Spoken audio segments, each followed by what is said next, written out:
அன்னை பர்னிச்சர்ஸ், அன்னை திருமண சீர்வரிசை பொருட்கள், டிவி, ஃபிரிட்ஜ், வாஷிங் மெஷின் உள்ளிட்ட 200க்கும் மேற்பட்ட பொருட்கள் அடங்கிய திருமண சீர்வரிசை ரூபாய் 99,000 மட்டுமே. தமிழகம் முழுவதும் இலவச டோர் டெலிவரி. தொடர்புக்கு 7550144440 9345044044.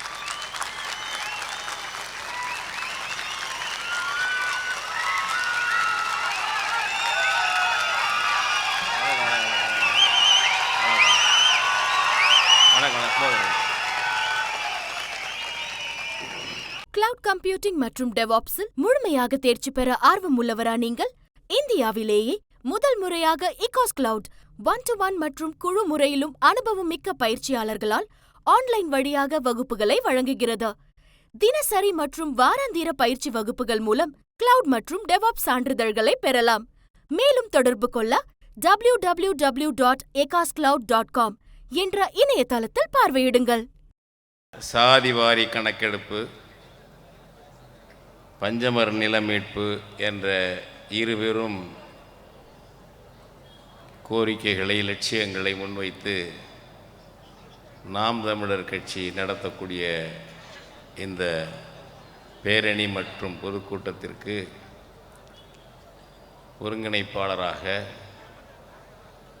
தலைவராக மட்டுமின்றி தமிழர்களின் எழுச்சியின் சின்னமாக விளங்கக்கூடிய செந்தமிழன் சீமான் அவர்களே, மற்றும் இங்கே உரையாற்றி அமர்ந்திருக்கக்கூடிய தோழமை அமைப்புகளுடைய தலைவர்களே, வெள்ளம்போல் திரண்டிருக்கும் வீரத்தமிழ் மக்களே,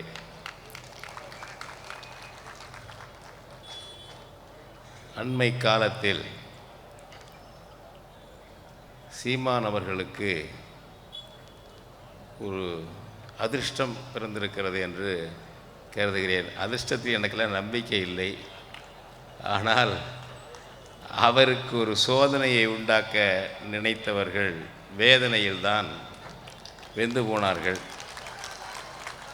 கடந்த சில நாட்களுக்கு முன்பாக வளசரவாக்கம் காவல் நிலையத்திற்கு வரச் சொல்லி கைது செய்யலாம் என்று முயன்றார்கள்.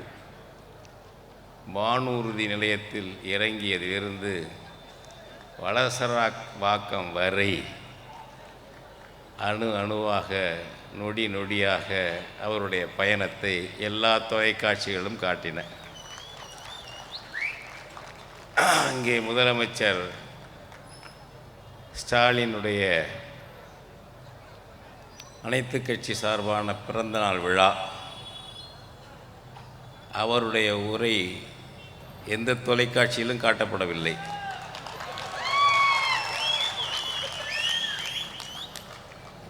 ஆற்காடு சாலையில் ஏவிஎம் ஸ்டுடியோ பக்கத்திலே சீமான் வண்டி நிறுத்தப்பட்டிருக்கிறது என்று சொன்னார்கள். அவருடைய இல்லத்தரசியார் வருவதற்காக என்று முதலிலே சொல்லிவிட்டார்கள். அதன் பிறகுதான் உண்மை தெரிந்தது. 9:15 மணி வரைக்கும் அங்கே தான் நிற்கும் வண்டி, முதலமைச்சர் பேசி முடிக்கும் வரை. ஏவிஎம் ஸ்டுடியோவில் நின்ற பிறகும் கூட அதன் பிறகு கேட்டுக்கொண்ட அமைச்சர்கள் எல்லாம் கேட்டுக்கொண்டு, அதிகாரிகள் கேட்டுக்கொண்ட பின்னர் தான் தொலைக்காட்சிகளிலே ஸ்டாலினுடைய உரை காட்டப்பட்டது. அதுபோல அந்த சோதனை அவருக்கு சாதனையாக அமைந்தது. அந்த அடுத்து இந்த கூட்டத்திற்கு ஒரு தடை. இந்த கூட்டத்திற்கு தடை என்றவுடன் உயர்நீதிமன்றம் போனார்கள். உயர்நீதிமன்றத்தில் இந்த கூட்டம் நடத்தலாம் என்று சொல்லிவிட்டார்கள். ஆனால் நீதிபதி ஒரு புதிய தீர்ப்பை வழங்க ஒரு முன்மொழிவை சொல்லியிருக்கிறார். கட்சிக்காரர்கள் கூட்டம் நடத்தும் பொழுதெல்லாம் போலீஸுக்கு பணம் கட்ட வேண்டும் பாதுகாப்புக்கு என்று. அது என்ன, காவல்துறை இருப்பதே மக்களை பாதுகாக்கத்தான். பொதுக்கூட்டத்தில் இருந்தாலும், பொதுக்கூட்டத்தில் பார்வையாளராக இருந்தாலும், பேசினாலும், வீட்டிலே இருந்தாலும், வீதியிலே நடந்தாலும், அலுவலகத்திலே பணியாற்றினாலும் மக்களை பாதுகாக்கத்தான் காவல்துறை. இது ஏதோ ஒரு மக்களுக்கு தொடர்பில்லாத ஒன்று போல ஜி.கே. இளந்திரையன் என்ற உயர்நீதிமன்ற நீதிபதி அவர்கள் சொன்னார். அதுவும் இவங்க 25,000 ரூபா பணம் கட்டணும் என்று வேற சொன்னார். வரி கட்டித்தான் நம்மெல்லாம், நம்முடைய வரியில் தான் அரசு இருக்கிறது. போலீஸ் சம்பளம் வாங்குது, நீதிபதி சம்பளம் வாங்குறாரு, எல்லாம் நடக்குது. இப்போ இந்த கூட்டத்துக்கு ஏன் பணம் கட்டணும்னு சொல்கிறாரு? அதுபோல் இந்த குமிஞ்சி நிமிந்தா வரி, குப்புற படுத்தா வரின்னு அவ்வளோ வரி போட்டு தாக்கிக்கிட்டு இருக்கானுங்க. சாலையில் காரில் போனால் அந்த இருசக்கரத்துக்கும் வரப்போகுது. வழிப்பறி சாவடின்னு ஒன்று வச்சுருக்கானுங்க. அந்த வழிப்பறி சாவடியில் பணம் வாங்குகிறான் அரசாங்கத்துக்கு. சரி, ஏண்டா பெட்ரோல் போட்டு வர்றோம், டீசல் போட்டு வர்றோம், அதில் பாதி கொள்ள இந்திய அரசும் தமிழ்நாடு அரசும் எடுத்துக்கிறீங்க. பாதி விலை அது நீங்கள் 2 பேரும் போடுற வரி, பெட்ரோலுக்கு டீசலுக்கு. அதை கொடுத்துட்டு தானே பெட்ரோல் போட்டு வர்றோம், எல்லோரும் வர்றாங்க. அதன் பிறகு அந்த சாலையில் எங்கேயாவது 2 இட்லி சாப்பிட்டா, ஒரு டீ சாப்பிட்டா அதுக்கு ஜிஎஸ்டி வரி. இவ்வளவு பல்வேறு வரிகளை வசூலித்து கொண்டு ஏதோ சாலையை இலவசமாக பயன்படுத்துவது போல் அங்கே போடுறான். இப்போ ஜி.கே. இளந்திரையன் கருத்துப்படி போட்டால் பொதுக்கூட்டம் நடத்த பணம் கட்டினா தான் பொதுக்கூட்டம் போடலாம் போலீஸுக்கு. இவ்வளோ ஒடுக்குமுறை. இது என்ன ஆயிற்று என்றால், இன்றைக்கு நடந்த பேரணியும் சிறப்பாக எழுச்சியாக நடந்து கொண்டிருக்கும் இந்த கூட்டமும் கூடுதல் கூட்டத்தை, கூடுதல் மக்களை திரட்டிவிட்டது. அடுத்தது ஜி.கே. இளந்திரையன் சொன்ன இந்த கட்டணம் இருக்குல்ல, நல்ல வேளை சீமான் கூட்டத்துக்கு சொன்னதுனால அது விவாத பொருளானது. இந்த 25,000 கட்டணம் என்பதை பொதுக்கூட்டத்துக்கு போலீஸுக்கு பணம் கட்டித்தான் நடத்த வேண்டும் என்பதை எல்லாரும் விவாதிக்கிறார்கள். எதை வைத்து விவாதிக்கிறார்கள்? திருப்போரூரிலே சீமான் கூட்டத்திற்கு பணம் கட்ட வேண்டும் என்று சொன்னாராம், அங்கேயும் விளம்பரம் ஆகுது. ஆக நெருக்கடிகள்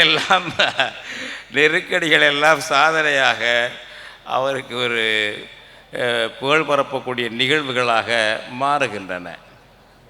இந்த 2 கோரிக்கைகள் நான் சுருக்கமாக, சாதிவாரி கணக்கெடுப்பு என்பது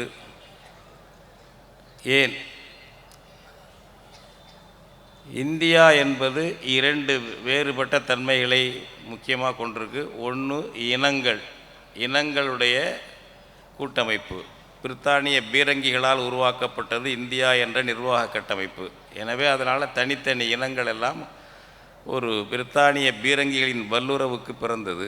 அதனால் பல இனங்கள் இங்கே இருக்கிறது. அடுத்தது இங்கே வர்ணம், ஜாதி, உலகத்தில் வேறு எங்கேயும் இல்லாத வர்ணம், ஜாதி. இந்த 2க்குமான தீர்வுகளாகத்தான் நாங்கள் தமிழ் தேசியத்தை முன்வைக்கிறோம். தமிழ் தேசத்திற்கு இறையாண்மை வேண்டும், இந்திய ஆட்சியை இறையாண்மையுள்ள தேசங்களின் கூட்டரசாக மாற்று என்ற வகையிலே ஒரு மாற்று சொல்லுகிறோம். அதுபோல் இந்த ஜாதிய ஒடுக்குமுறை என்பதை பாதிக்கப்பட்ட, பல 100 ஆண்டுகளாக பாதிக்கப்பட்ட மக்களுக்கு இடஒதுக்கீடு மிக தேவை. இந்த இடஒதுக்கீடு வழங்குவதற்கு உயர்நீதிமன்றம், உச்சநீதிமன்றம் போனால் என்ன கணக்கு என்று கேட்கிறார்கள். நமக்குள்ளேயே பிரச்சனைகள் இருக்கிறது. நாங்கள் இவ்வளோ பேர் இருக்கோம், இத்தனை சதவீதம் இருக்கோம், அத்தனை சதவீதம் கொடு, இத்தனை சதவீதம் கொடு என்று நமக்குள்ளேயே போட்டி பூசல் இருக்கிறது. இதுக்கெல்லாம் தீர்வு காண்பதற்கு கணக்கெடுத்து விடு, ஜாதிவாரி கணக்கெடுப்பு நடத்து. இந்த ஜாதிவாரி கணக்கெடுப்பு என்பது நம்முடைய தோழர் மூர்த்தி சொன்னார், மக்கள் தொகை கணக்கெடுப்பு வேறு. இது ஒரு பதிவு, மாநில அரசு எடுக்கக்கூடிய பதிவு. ஜாதி என்ன, அவங்களுடைய நிலைமை என்ன என்பது ஒரு பதிவு. இதுக்கு எந்த தடையும் இல்லை. இதை ஸ்டாலின் எடுக்க மறுப்பது ஏன்? சமூக நீதியின் மொத்த கிடங்கு திமுக தானே. இது சமூக நீதி இல்லையா? ஜாதி வாரி கணக்கெடுப்பது 2011 மக்கள் தொகை கணக்கெடுப்பில் ஜாதி கணக்கெடுப்பட்டு பதியப்பட்டிருக்கிறது. காங்கிரஸ் ஆட்சியில் அதை வெளியிடவே இல்லை. எடுத்திருக்கிறார்கள், அதை வெளியிடவே இல்லை. அதே போல் 2015 கர்நாடகம் காங்கிரஸ் ஆட்சியிலே ஜாதிவாரி கணக்கெடுப்பு எடுத்தார்கள், வெளியிடவே இல்லை. காங்கிரஸ் யோக்கியதை அது. பாஜகவும் காங்கிரஸும் அண்ணன் தம்பிகள். ஆரிய பிராமண ஆரிய வைசிய இந்தி ஏகாதிபத்திய கட்சிகள் இந்த காங்கிரஸும் பாஜகவும் வெளியிடவில்லை. இப்பொழுது பீகாரிலே நிதிஷ்குமார் எடுத்து வெளியிட்டு வழக்கு போய் வழக்கிலேயும் அது நின்று விட்டது. புள்ளி விவரங்கள் தானே. இடஒதுக்கீடு மாநில அரசு கொடுக்கிற அதிகாரம் இருக்கிறது, எப்படி கொடுக்க வேண்டும் என்ன என்பது தானே. அது இல்லாமல் அதை அந்த கணக்கெடுப்பது குற்றம் என்று சொல்வதோ, அதை பற்றி பதில் சொல்லாமலே தள்ளி தள்ளி தள்ளி இந்திய அரசு போடுவதோ, பிராமணர் அல்லது மேட்டுக்குடி அல்லாத தமிழர்களுக்கு மற்ற ஜாதிகளுக்கு சமூக நீதி கிடைக்க வேண்டியது இல்லை, கிடைக்கக்கூடாது என்பதுதான். திராவிடமும் அதில் நீ கூட்டணியாக இருக்கிறாயே, ஏன் நீங்கள் கூட்டணியாக இருக்கிறீர்கள்? ஏனென்றால் ஜாதி பிரச்சனைகள் தீர்ந்து விட்டால் ஒருவர் இடத்தை ஒருவர் அபகரித்து கொண்டார் என்பதெல்லாம் இல்லாமல் அவரவர் மக்கள் தொகைக்கு ஏற்ப வழங்கப்பட்டு இணக்கம் வந்துவிட்டால் திமுக போன்ற கட்சிகள் அரசியல் நடத்த முடியாது. ஜாதியை தூண்டிவிட்டு ஜாதி அடிப்படையில் தான் அரசியல் நடத்துகிறார்கள். திமுக அதிமுகலாம் என்ன ஜாதியை வளர்த்த கட்சிகள் அதுதான். நீங்கள் காங்கிரஸ் கட்சி ஒரு நிலக்கிழார்கள் கட்சி, ஜாதி இருந்தது, நாங்கள்லாம் மாணவர்களாக இருக்கும் பொழுது அதை பார்த்துருக்குறோம். ஆனால் இந்த அளவுக்கு ஜாதி டிவிஷனாக ஜாதி தலைவர்களை தெருவாரியாக வைத்துக்கொண்டு கட்சி வாரியாக வைத்துக்கொண்டு பிளவுபட்டு மோதிக்கொண்ட நிலைமை இல்லை. ஜாதிய கொடுமைகள் உண்டு, ஒடுக்குமுறைகள் உண்டு. இந்த ஜாதி என்பதையே கிட்டத்தட்ட டிஃபேக்டோ சட்டப்பூர்வமானது போல ஆக்கிவிட்டார்கள் இவர்கள். ஜாதி பார்த்துத்தான் வேட்பாளர் நிறுத்துவார்கள், ஜாதி பார்த்துத்தான் ஒன்றிய செயலாளர் மாவட்ட செயலாளர் போடுவார்கள். எனவே இந்த ஜாதிக்காரர் என்பவர் தான் இந்த ஓட்டு திரட்டக்கூடிய ஆள் திமுக அதிமுகவுக்கு. எனவே இவர்களுக்குள்ள பிரச்சனைகளை தீர்த்து விட்டால் இந்த மக்கள் ஒன்றோடு ஒன்று இணக்கமாகி விடுவார்கள், நமக்கு ஆள் கிடைக்காது என்ற சூழ்ச்சியினால் தான் ஸ்டாலின் சாதிவாரி கணக்கெடுக்க மறுக்கிறார் என்று நான் குற்றஞ்சாட்டுகிறேன். வேறு எதுக்கு இல்லை. ஏன் இல்லை? எடுக்க வேண்டியதானே ஜாதிவாரி கணக்கு. எடுத்து அவங்கவுங்களுக்கு உள்ளதை ஒதுக்கலாம். எங்களை பொறுத்தவரை தமிழ் தேசிய பேரியக்கத்தை பொறுத்தவரை நாங்கள் சொல்வது 100 விழுக்காடும் ஒதுக்கி விடலாம் என்பது தான். அது மொத்தமாக ஒதுக்கிடலாம். அது தொகுப்பு முறை இடஒதுக்கீடு. ஒத்த தன்மை உள்ள சில ஜாதிகள், ஒரு ஜாதிக்குள்ளே உள்ஜாதி இருக்கும், ஒத்த தன்மை உள்ளதெல்லாம் ஒன்றாக்கி அவங்க மக்கள் தொகைக்கு அதை கொடுங்க. பொதுப்பட்டியல் வேண்டியதே இல்லை, 100ஐயும் பிரிக்கலாம். அதுக்குள்ளே போட்டி இருக்கும், அதற்குள்ளே மதிப்பெண் கூட வாங்க வேண்டிய தேவை இருக்கும். அதனால் ஒன்றும் தரம் குறைந்து விடாது. அடுத்தது இது இப்படி 10 விழுக்காடு முன்னேறிய வகுப்பாருக்கு பாஜக கொடுத்தது 2019 செயல்பாடு இருக்குது. 10 விழுக்காடு எங்கெங்கே இருக்காங்க தமிழ்நாட்டில்? எடுங்க. நம்மளில் எடுத்தீங்கன்னாக்க இப்போ சைவ பிள்ளைமாருக்கு இடஒதுக்கீடு கிடையாது, முன்னேறிய வகுப்புன்னு இருக்கும். ஆனால் அவங்க வேற ஒரு பேர் தான் கொடுப்பாங்க. பெரும்பாலும் கொடுத்தது தப்பு இல்லை, மிக மிக குறைவு. பிராமணர்கள் 2.5%. நம்ம சைவ பிள்ளைமார், தொண்டைமண்டல முதலியார், செட்டியார் இந்த மாதிரி செட்டுகள் இவங்கெல்லாம் எடுத்துட்டிங்கன்னா எல்லாம் சேர்த்து மொத்தம் ஒரு 5-6% இருக்கும். அவர்களுக்கு 10% எப்படி ஒதுக்கீடு கொடுத்தீங்க? நியாயம் எல்லாம் பேசக்கூடிய சிபிஐ சிபிஎம் கட்சிகள் நாடாளுமன்றத்தில் இந்த 10% ஆதரித்து வாக்களித்தன. சிபிஎம் மாநிலங்களவை உறுப்பினர் தோழர் டி கே ரெங்கராஜன் நான் இடஒதுக்கீட்டுக்கு 10% இடஒதுக்கீட்டுக்கு முன்னேறிய வகுப்பில் உள்ள ஏழைகளுக்கான இடஒதுக்கீட்டுக்கு ஆதரவாக வாக்களித்தேன் என்றே பகிரங்கமாக சொன்னார். கட்சி முடிவு, அவர்களுடைய முடிவு அது. இவ்வளவு பரிசு கொடுக்கலாம். இந்திய அரசில் கொடுக்குறீங்க, மாநில அரசிலே கொடுக்க சொல்கிறீங்க. 27 விழுக்காடு பிசி மண்டல் குழு கணக்குப்படியே பிற்படுத்தப்பட்டவருக்கு இந்தியா முழுக்க ஒரு 56 விழுக்காடுனார். தமிழ்நாட்டில் பிற்படுத்தப்பட்ட வகுப்பினர் எண்ணிக்கை குறைந்தபட்சம் 70 விழுக்காடு இருக்கும். 70 விழுக்காடு இருக்கும்.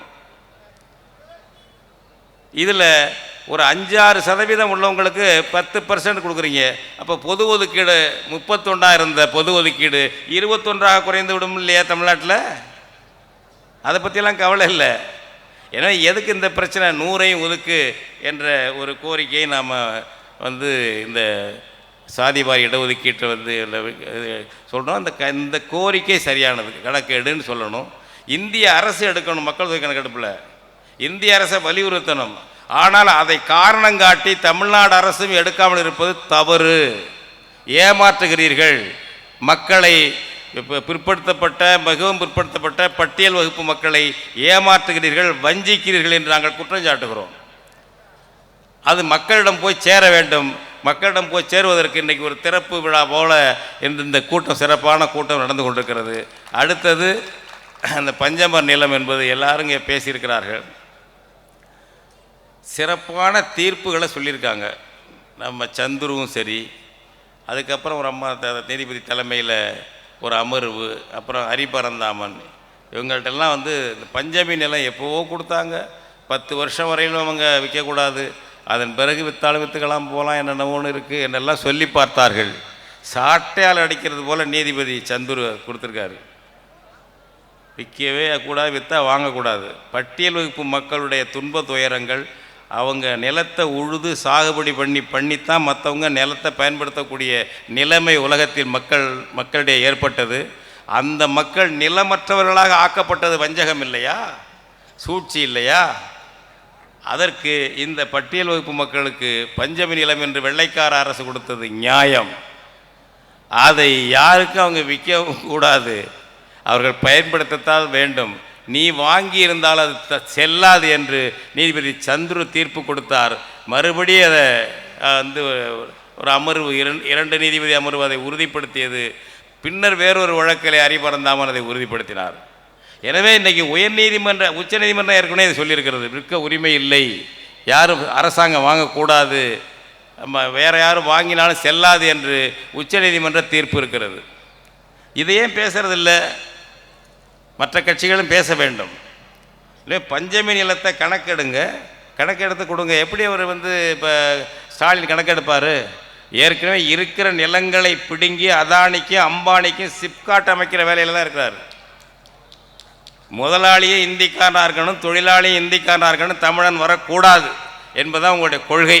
எல்லா இடத்துலையும் அதுதான் நடந்துக்கிட்டு இருக்கிறது. எனவே பஞ்சமி நிலங்களை மீட்பதற்கு எல்லாரும் சேர்ந்து தான், எல்லா வகுப்பாரும் சேர்ந்து தான், ஒட்டுமொத்த தமிழர்களும் தமிழ் மக்களும் தான் சேர்ந்து குரல் கொடுக்க வேண்டும். அந்த கோரிக்கையும் மிகச் சரியானது. இந்த கோரிக்கைகளை மக்களிடம் எடுத்து செல்வோம். அதற்கு ஒரு தொடக்க விழாவாக, திறப்பு விழாவாக இன்றைக்கு திருப்போரூரிலே இந்த சிறப்பு கூட்டம் நாம் தமிழர் கட்சி நடத்தி இருக்கிறது. இதை எடுத்து எல்லா இடத்தும் கொண்டு செல்வோம். அரசுகளுக்கு அழுத்தம் கொடுப்போம், மற்ற கட்சிகளுக்கும் அழுத்தம் ஏற்படும். அந்த நிலையில் அவர்கள் இதை செயல்படுத்த வேண்டிய தேவை வரும். எனவே நம்பிக்கையோடு நாம் செயல்படுவோம். தமிழ் தேசியத்தின் கூறுகள் தான் இவையெல்லாம். தமிழ் தேசியம் பேசுவதால் தான் ஒவ்வொரு தமிழன் தமிழச்சியினுடைய உரிமை பற்றியும் வாழ்வு பற்றியும் நாம் சிந்திக்கிறோம். நம்மை இங்கே கொண்டு வந்து சேர்த்திருப்பது தமிழ் தேசியம், தமிழ் இனத்தேசியம், தமிழர் தாயக தேசியம். அதுதான் நம்ம இங்கே கொண்டு வந்திருக்கிற நம்ம அனைவருக்குமானவர்கள், நம்முடைய அனைத்து மக்களுக்குமான மண் இது, நம்முடைய மண் என்ற வகையிலே தான் இந்த கோரிக்கைகளை முன்வைத்திருக்கிறோம். இந்த ஏற்பாடு செய்த நாம் தமிழர் கட்சி தோழர்களுக்கும் தலைவருக்கும், பங்கு கொண்ட அனைத்து மக்களுக்கும், நண்பர்களுக்கும், சகோதரிகளுக்கும், பிள்ளைகளுக்கும் தமிழ் தேசிய பேரியக்கத்தின் சார்பில் வாழ்த்துக்களை, பாராட்டுக்களை தெரிவித்து விடைபெறுகிறேன். நன்றி, வணக்கம். சாட்டை எடுத்து நாட்டை திருத்து.